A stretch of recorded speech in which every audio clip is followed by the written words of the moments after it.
On ID. May 6, 2013, and the gritty heartland city of Cleveland is about to witness a miracle. Help me, I'm Amanda Berry. I've been kidnapped and I've been missing for 10 years and I'm here, I'm free now. Amanda Berry, abducted just a day before her 17th birthday, but she'd not escaped alone. Two other young women found that day. Gina DeJesus returns here. She is indeed home. Gina DeJesus, kidnapped at the age of 14, and Michelle Knight, never even known to be missing. The man police arrested who owns the home is... Their abductor, a deranged school bus driver named Ariel Casrto. But through the years of their captivity, they held on to one conviction: that their families would never give up on them. 10 years later, that fate brought them home. Welcome to 2020 on ID. I'm John Quinones. It was a story that seemed impossible to comprehend. How Amanda Berry, Gina DeJesus, and Michelle Knight survived being trapped in a nightmare for so many years. Then, in 2015, Amanda and Gina finally told their story in a book and shared their experiences, from capture to imprisonment to the moment they knew freedom was finally in their grasp, with Robin Roberts. And the message they sent was loud and clear. The story in their book begins this way. Now we want the world to know.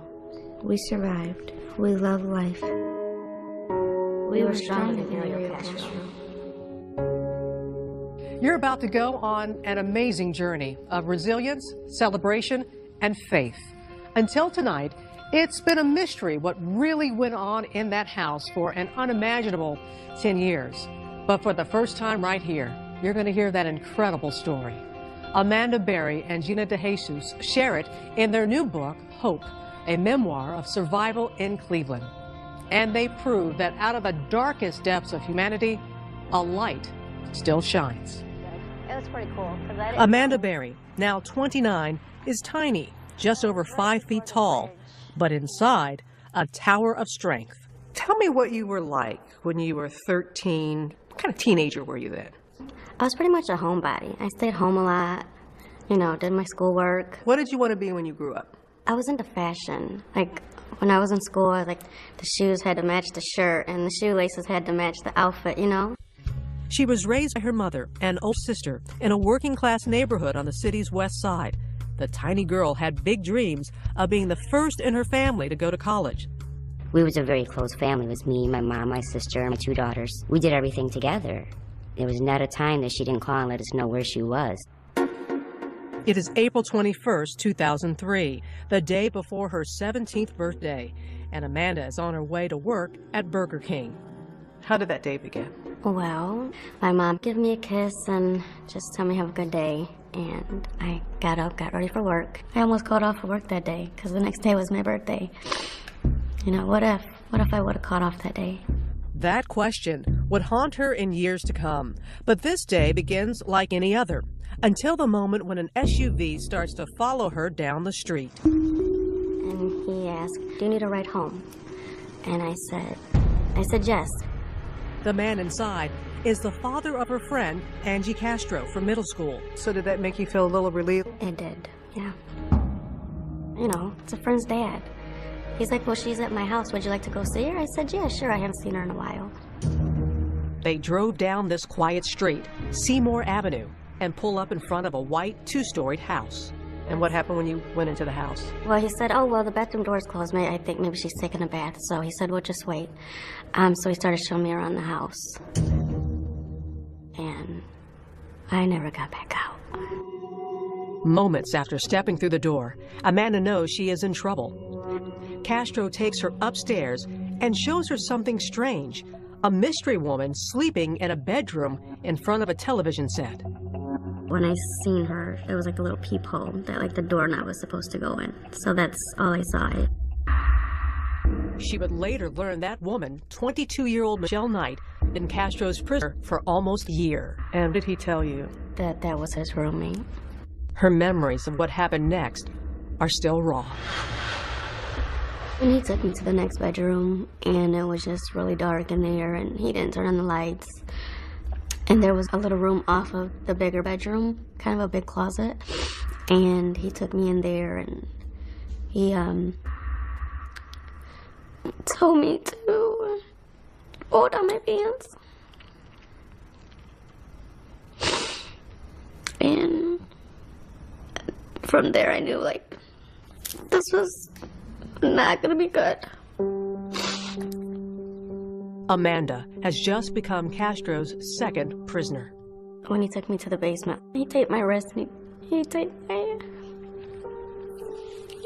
ankles, and he put a belt around my ankles over the tape, and then he put a helmet over my head. And he said, just be quiet and don't make any noise, and I'll take you home.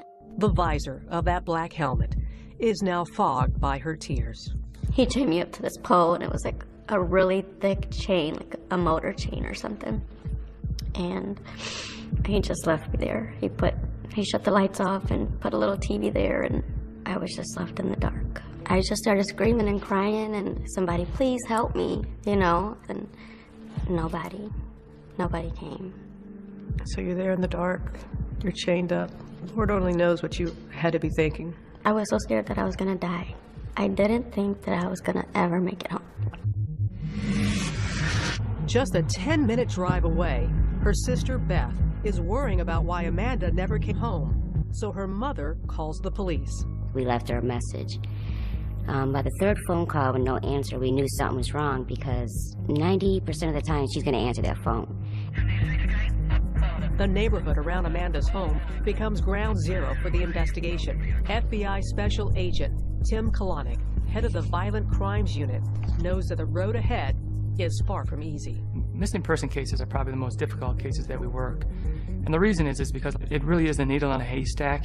You're looking for that piece of evidence. You know, some unusual person walking down the street, an unusual vehicle. Amanda was last seen leaving work at this Burger King on Lorraine Avenue. All across the city, the news of her abduction makes headlines as a search for the missing teenager begins.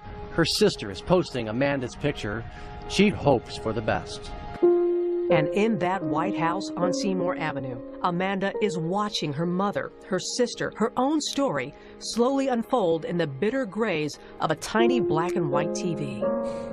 Keep her going on the news media, any flyers I can do. I wanted her to know that we was fighting for her and we wasn't going to give up until we knew where she was or what had happened. What went through your mind when you were watching that as you were chained? That kept me going. And I said, you know what, I'm going to make it home to you. As long as you fight, I'm going to fight. It is day 4 of Amanda's abduction. Castro has moved her to an upstairs bedroom, chaining her to a radiator. The hours are crawling by. The loneliness, the isolation, Amanda, that you must have felt. How did you deal with that? Well, the first week I was there, it was really tough. So I asked for maybe a coloring book and something I can write in a journal or something. The first thing he gives her is a diary with a tiny lock and key. Her first entry, written by the flickering light of the television. I just can't wait to go home. I'm 17 now, but don't have a life. But he told me I'm young and I will go home before summer, another 2 months. It would be 10 years before she would return home. When we come back, Amanda's private diary, her secret code to trap him, next.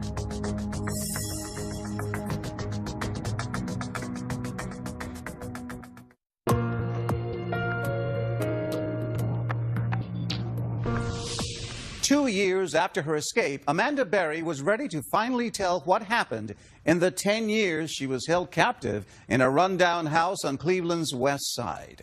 Robin Roberts picks up the story as the shock of the first days gives way to a routine that is more horrific than anyone could imagine. This is a scale model of Ariel Castro's house. 1,400 square feet. 4 bedrooms and 1 bathroom. Amanda was first held captive down in the basement. then moved to the second floor and chained in the main bedroom. Just steps down the hall, Michelle Knight, Castro's first captive, lived in a second tiny bedroom. On the surface, the house didn't draw a second glance, but concealed inside 2207 Seymour Avenue is a bunker of chilling magnitude. There were doors that were put on the windows, completely covering the windows so no light could come in. The bolts that held those doors on the wall were sheared off. There was no way they could get them, and those were even behind plexiglass. Its owner, Ariel Casrto, is 5 feet 7 inches tall and a recluse. His only known hobby, playing weekend gigs at local jazz clubs. On the outside, he appeared very normal. He was a bus driver, and there was an instance where he took the grill out in the front yard, and he invited his neighbors. He might be the last one you would suspect of wrongdoing. But the school bus driver is a man with a past. He has a former wife, 4 children, and a history of brutal violence. She and her children moved out of the house, fleeing Castro's violent rage. He hated women. He beat his wife so badly, he stomped on her head, he broke her teeth, he broke her bones. From the beginning, Amanda could sense the uncontrollable anger within. He was very intimidating. He was very scary. His voice was mean and like deep, and if you ever looked into his eyes, they were like black, like he had no soul. It is April 27th, 2003. 6 days into captivity, and Amanda is still chained to that radiator in the second floor bedroom. My chain is actually a few different chains linked by padlocks. It stretches 5 feet from the radiator to my stomach. 5 feet has become the size of my whole world. Can you describe what it was like to live chained like that? It was really hard going to sleep at night. You know, if you wanted to toss onto your back, you couldn't do that. You would have to take the whole chain and move it to the front of your stomach so that you're not laying on the big lock on your back. Her tiny room, about the size of a closet, is dark and filthy. The mattress was old and nasty. It was just disgusting, and the buckets, he used the bathroom. That smelled horrible. Once a day, he feeds her, sometimes junk food, sometimes not at all. He started to give a bag of chips or crackers or something. Her access to the bathroom is strictly limited. He could only take a bath like once a week. You know, my hair would get so tangled, and I would try to brush it out with my hands, and it just got nasty, being so dirty. Ariel Casrto is her only lifeline, but everything, even her weekly shower, comes at a price.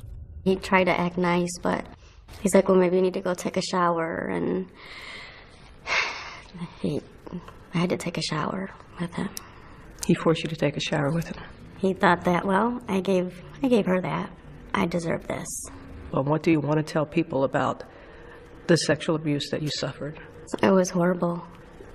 After a while, you just get used to it. Like, you numb yourself to it, and you put your mind somewhere else so that you're not there. You know, you're not in that room with him. How often did you think you were not going to survive? Oh, there was plenty of times when I just never knew why is he keeping me here? Is it, one day when he's done with me, he'll kill me and get rid of me. Yet, what Amanda now knows of Castro's brutality strengthens her conviction to survive. I realize I have a mission. This man enjoys hurting women, and I want people to know it. I don't want him to get away with it. I need to outlast him. She keeps a record in code in her diary.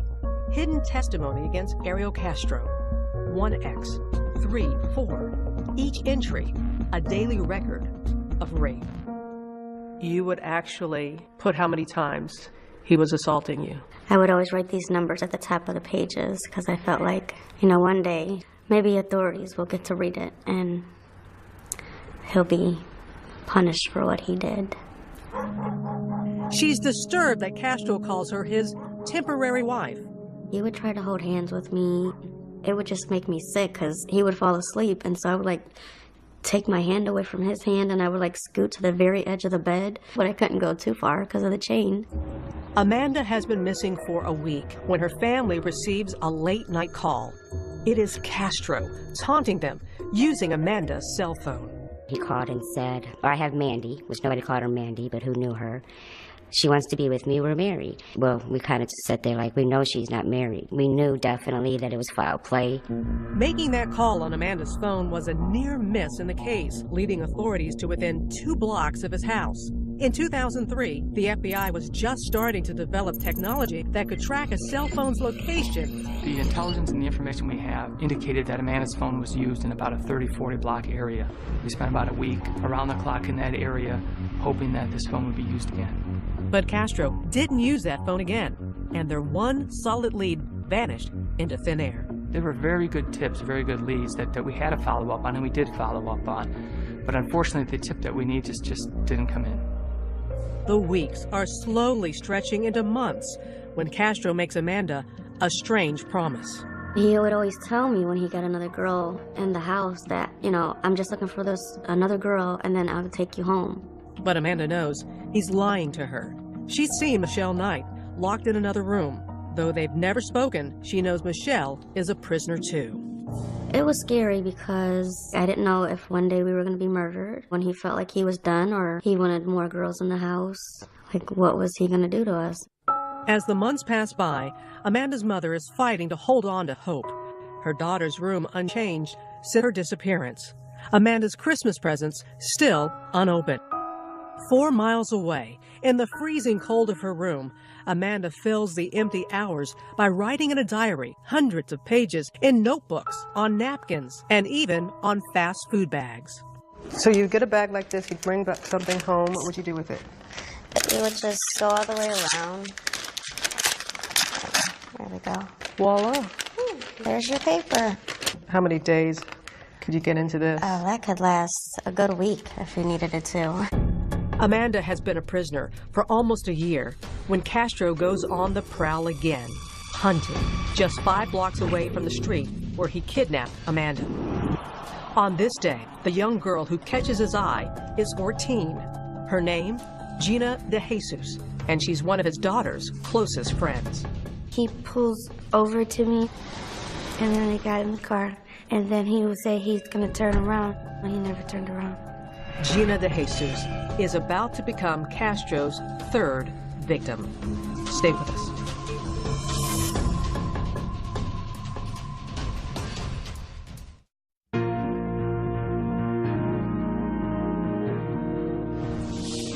Amanda Berry has been held captive for almost a year. Now, Ariel Castro is hunting for another teenage girl to abduct.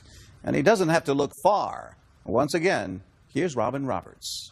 Her spirit is in her smile. Gina DeJesus, age 14, the baby of the family. She loves to dance. I like you. Now 25, she still has the sweetness of the 14-year-old girl she once was. What are words that describe what kind of 14-year-old you were? Outgoing. I like to go outside and hang out with my friends, go skating. What dreams did you have for yourself? I wanted to become a lawyer. Why? I don't know, I think it was fun to win cases. Gina grew up on the rough side of a hard town. The youngest child of 3, she was a slow learner in special education classes. And from an early age, her mother, Nancy Ruiz, always taught her to be wary of strangers. I told her, like, if somebody came up to you and tell you, you know, can you help me look for my dog? I lost my dog. Don't stop. You continue to walk and you ignore the person. I told her to be aware of her surroundings at all times. But all of Nancy's planning was no match for a predator like Ariel Castro. Tell us about that day you were with his daughter. Yes, Ariel Castro. Did you have any idea what kind of man he was? No. I just knew that Dad was her father and my dad was friends with him. Gina is heading home from school with her friend Arlene and gives her some of her bus money to phone home. We were talking about what we wanted to do because it was Friday. And then I was like, you could come over. And then she asked her mom, and her mom says no. She went the other way, and then I went the other way. Now short on bus fare, Gina starts the long walk home when suddenly that maroon SUV pulls up at the curb. It's Arlene's father. He asks me if you seen my daughter? I said, yeah, she's right around the corner. He was like, can you help me find her? And I said, sure. When they arrive at the house, he invites her in. I was sitting there, and he's like, starts to touch me and stuff. And then I'm like, what are you doing? You can go to jail. And then he just switches up like, well, okay, you're gonna go home now. He said, but you can't go through the same door you came in. He leads Gina down into his basement, then grabs her and begins to chain her. He didn't make it tight enough, so I threw it over and then I tried to run, but he sat on my back. And then I just start kicking him. I kicked him and I bruised him really bad. As Castro overpowers the tiny girl, she starts screaming for help. Nobody could hear me. The radio was too loud. He always had that radio up so the neighbors can hear. He had 2 radios up. He had one in the basement and one in the living room. What were you feeling in those initial moments that when you're in that basement for the first time and he leaves you there chained like that? I was, why is this happening? Why can't nobody hear me when I'm screaming? Help was only 2 miles away. If Gina's parents only knew where to start. I went searching everywhere. Downstairs, schools, empty buildings. The police feverishly search for clues, now suspecting that there is a serial criminal on the loose. By air, on ground, every inch of Cleveland's west side under the microscope. For the first few weeks, Gina is traumatized by Castro's disturbing behavior. He would take my hair and like put it in his mouth. I don't know why he did it, but it was gross. When was the first time that he took advantage of you? May 7th. She still remembers the exact date, but it's still too painful to say more. What are you comfortable in sharing and telling us about that?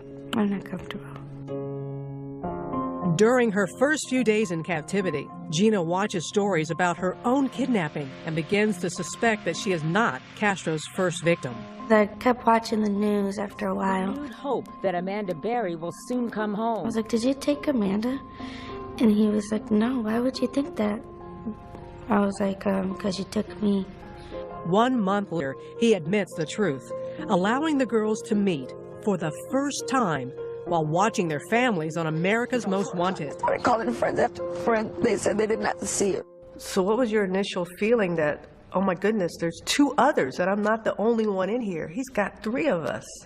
There's something wrong with this man. With 3 women now imprisoned in the house, each in separate rooms, Castro seemed to be creating a strange polygamous version of his ideal family. What was the relationship like with you and him? I couldn't stand him, but I couldn't show it all the time. I had to act like I liked him, and we were friends, but I really didn't like him. He deluded himself into thinking that he was leading a normal life with these women. He was providing for them. They had a little family, which is crazy, but that's the way he thought. At first, Gina is Castro's new favorite. He seems to treat me better than the other girls. I have the nicer room. He lets me eat first. I wonder if he's kinder to me because I'm the new girl. And I wonder what happens when I'm not new anymore. As the new girl, Gina learns about Castro's rigid house rules, granting them freedom from their chains only to clean the house. We had to make toothpaste last for 5 months. We had to use a tiny drop of dish soap to wash a full sink of dishes. We had to put the pan in the center on the stove. It couldn't be a little to the left, a little to the right. Castro used this calculated deprivation to drive the girls apart.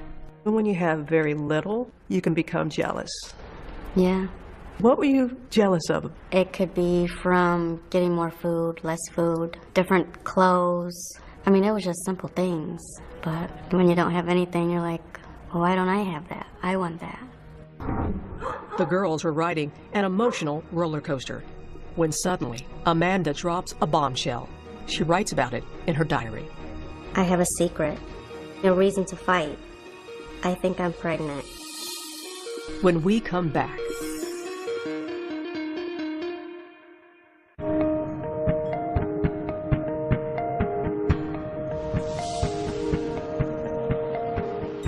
more years have passed in that house on Seymour Avenue.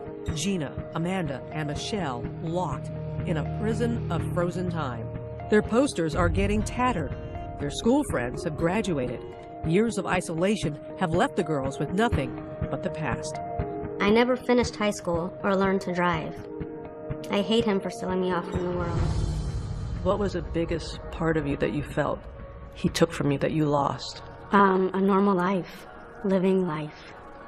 As a normal teenage girl, having birthdays or going to a prom, having the fun times as just a regular teenager.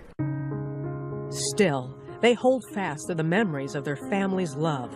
Ironically, Casrto gives the girls this stencil. They trace the word hope to ward off despair. I got that when he went to the yard sale. I thought it was so random. What did it mean to you? It gave me hope to come home one day. Their only window to the outside world is that black and white television. Anybody that you watched on television that helped you get through the times? I watched Oprah a lot, Martha Stewart for recipes, and I watched you. You watched me? I remember during Hurricane Katrina, I saw everything that you went through. Robin Roberts is live. My family had barely survived the hurricane's devastation. Your sister's okay? They're all right. And the house? I gotta say, Amanda, you saying that, it reaffirms to you that you never know who's watching. You never do. And Amanda is watching when her mother appears on the Montel Williams show with psychic Sylvia Brown. I would watch her every time she was on Montel, and I'd say, I wish my mom would go on there. And then she could tell my mom that I was alive and that I'm okay. But Sylvia Brown breaks Luana's hope. I just hate that she's not alive, honey. I just broke down crying because I couldn't believe she said that. And then my mom broke down crying, so that hurt even worse.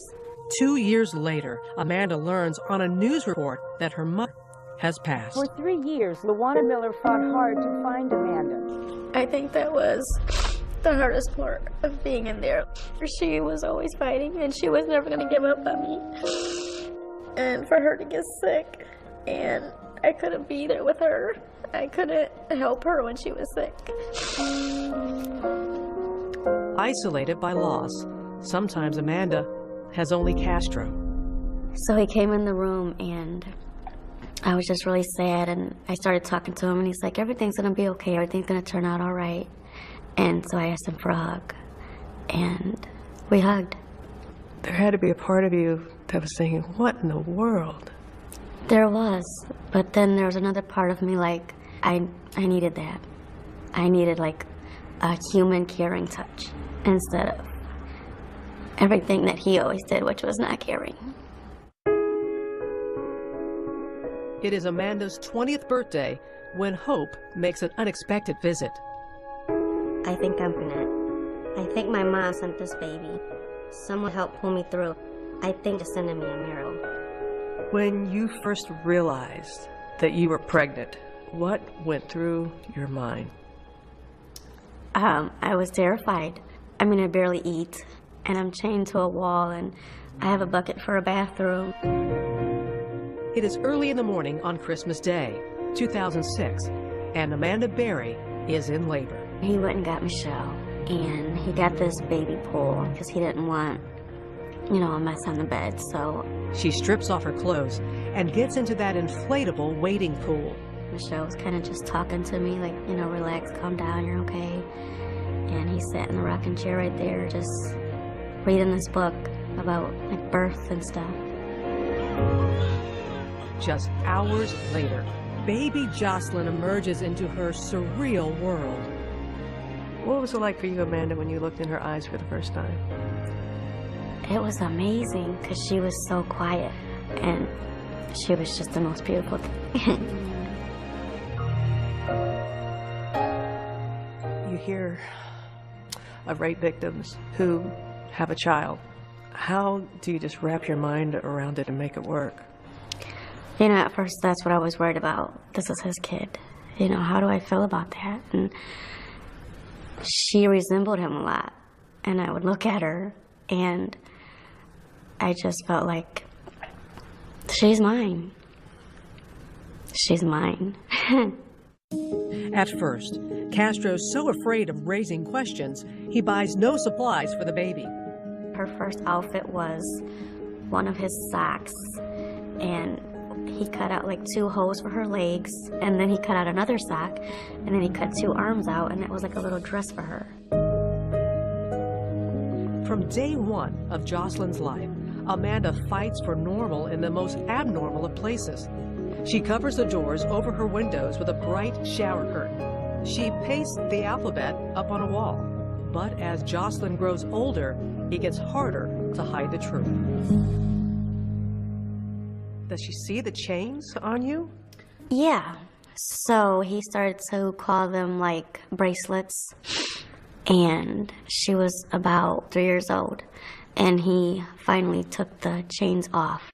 That was because of Jocelyn. What was her relationship like with her father? Normal. She loved him, and he loved her. Did you ever worry that he was going to harm her? I was. Would he touch her? Would he ever think about touching her? Because, you know, he had his problems. Despite those fears, she says Casrto is a good father. Though Jocelyn is almost 3 before he consents to her first walk outside in the sun. She had never been to parks before and seen little kids like herself. One of the best times when you looked out and you saw the sunlight on her face for the first time. It was the most beautiful thing. I just felt like that's where she should always be. It's the beginning of a new chapter in Jocelyn's life, going outside, attending Sunday services. Her room is now filled with toys. Casrto's love for Jocelyn is turning him into a different man. He really didn't know what to do because this adorable little girl saying, I want to go outside and see the ice cream man. I want to go and see the snow. And the more she led him outside, kind of the more likely it was that his jail was going to one day burst apart. It is the summer of 2011. Jocelyn is almost 5 years old when, in a defiant act of hope, Amanda creates an imaginary schoolhouse inside the prison of their tiny room. We would pretend, leave our house, all of this in the same room, of course. So you've been doing all this in the same room? Yeah. I would tell her, okay, we're at a street now, so you gotta stop. And then you look both ways for cars, and then we can go across the street. Okay, we're at school now, so and then I'd sit her at her little desk and tell her, you have a good day at school now, Mommy will be back later for you. They would travel together on that imaginary journey every day of Jocelyn's kindergarten year. When we come back, how they nearly escaped. His daughter was right there, 10 feet away. Did you think about if we yelled? Next.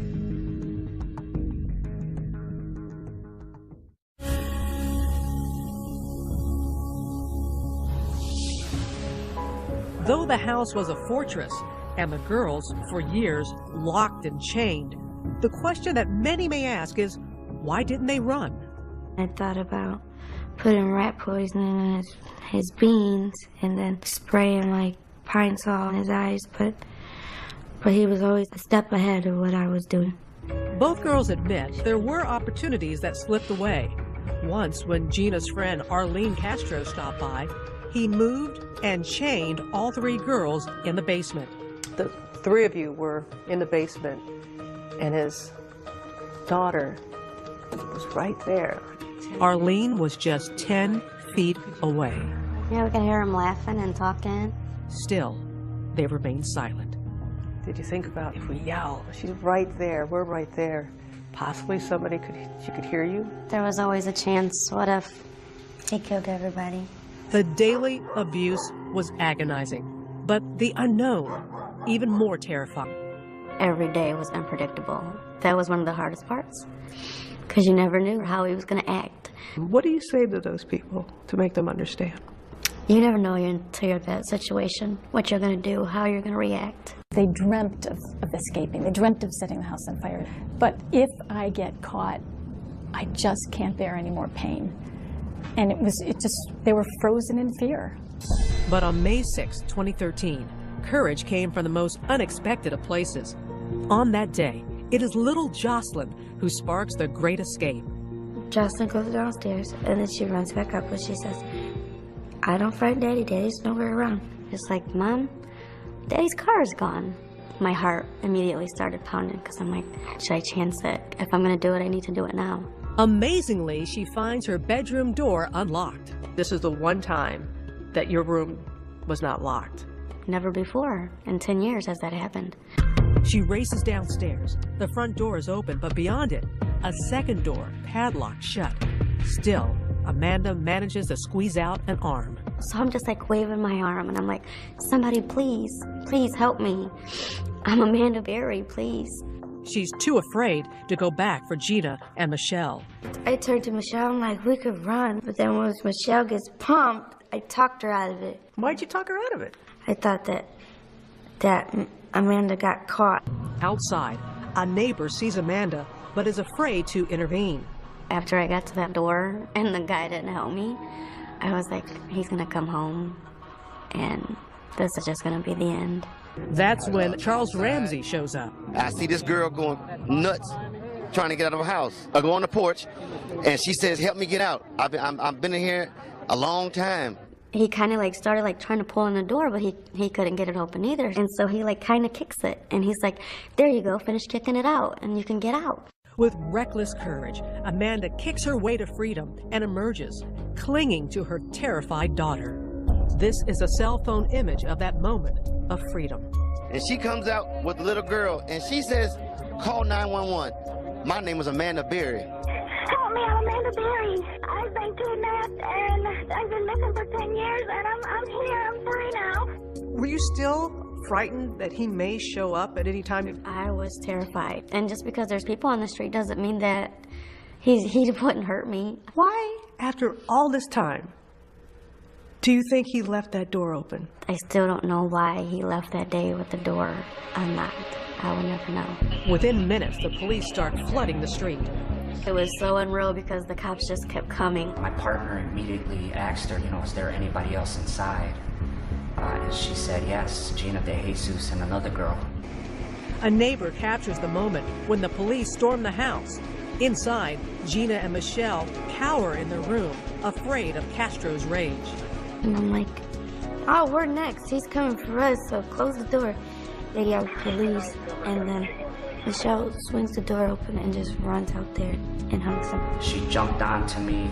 She's like, you saved us, you saved us. And I'm holding on to her so tight. In tears, Officer Anthony Espada looks up and sees Gina, unrecognizable after losing 30 pounds. I just look at her and I asked her, what's your name? She said, my name is Georgina DeJesus. We found them. We found them. Lost and finally found, the flashing lights blind their eyes accustomed only to darkness. Once I saw that, I'm like, this is it. I think we're free now. Delivered at last from the shadows, their families wait with open arms. Oh my God, she is so skinny, but she was still beautiful. She had the biggest smile that she always had. It was like a dream. I needed somebody to wake me up. Thank you, Lord. You brought my baby back home. For Amanda, Gina, and Michelle, the endless nights of terror have finally come to an end. August 1st, 2013, Ariel Casrto pleads guilty to 937 counts of kidnapping and rape. His sentence, life plus 1,000 years. But can Gina and Amanda forgive the man who stole their lives away? I think you have to forgive in order to move on with your life. Can you forgive him? I thought about that a lot. And in this situation, I feel like, no, I could never forgive him. I mean, he took my mom from me. I'll never get to see her again. Just weeks into his sentence, Casrto hanged himself. I wish he would have not killed himself because I wanted him to suffer like we did. I think he took the easy way out. The house on Seymour Avenue has been demolished, torn down by the state to prevent it from becoming a morbid curiosity. It took less than 1 hour to erase a 10-year-old nightmare. You cried. I think it was like tears of happiness. Everything bad that happened in that house, now it's gone. One hopeful item from those dark years, a thank you note, now seems prophetic. So like one day I was going to get home and they were going to read this. Thank you for not giving up on me. And it's because of your help that you're reading this, because that means I'm home. I think this is in part what brought you home. To Amanda Berry, Gina DeJesus, and Michelle Knight, 3 extraordinary women. And what about Michelle Knight, the third woman imprisoned in that house? We don't really keep in touch, but I just wish her the best. For Amanda and Gina, survival has sweetened the taste of freedom. And how's your life now? It's great. I can walk outside when I want. I can take my daughter to school. I can go to my friend's house. I can eat what I want. I'm going to school now. Have you learned how to drive yet? Yes, I have my license. I hope my daughter, she does good in school, and we just have a bright future and see what comes. With the past now behind them, one last note. To the thousands of missing children out there, watching, searching, as Gina and Amanda did, for a light in the darkness. And you don't know who's watching you right now when we air this. What do you say to that person who's watching you right now? Amanda looked straight into the camera with this message of hope. Never give up, because you will make it. Your family, your friends will not give up, so you don't give up.